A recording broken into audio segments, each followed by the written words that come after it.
Well, down in Danville, every time it rains, it pours, at least for folks living in the corner of Stafford and Westhampton. Residents say that they've been dealing with flash flooding every time that there's heavy rain since Hurricane Michael back in 2018.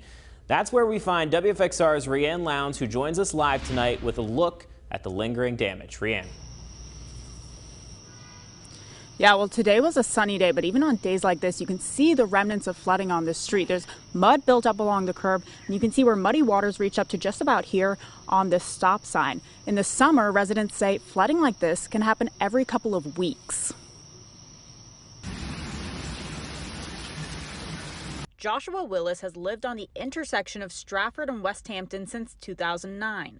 One night, really hard rain, I walked outside and there was water up past the rims on one of my cars. So that was, the worst I ever got before Hurricane Michael. And then since then, it's gotten to be anytime there's a heavy, hard rain, it's at least a foot or two of water. He says the houses on his side of the street get that flooding in the front and more flooding in the backyard.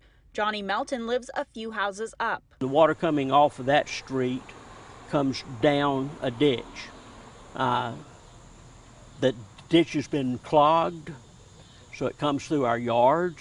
It's not adequate to carry the water on the backside, as well as the storm culverts are supposed to take care of it on the front side, but we get it from both sides. Brandon Tucker owns Custom Concepts Landscaping and helps Willis with his home repairs. He's tried to reroute the water, but because Willis's house is between that intersection and the ditch, the water has nowhere to go.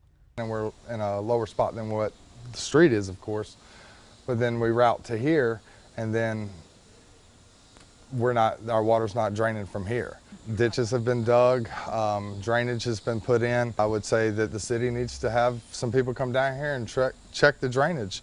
The city says Public Works only has one recorded complaint from that block about a sinkhole on Willis's property that they determined was his job to fix. Willis says he's called the city multiple times. Dallin McInnes says he's spoken with city council on the matter.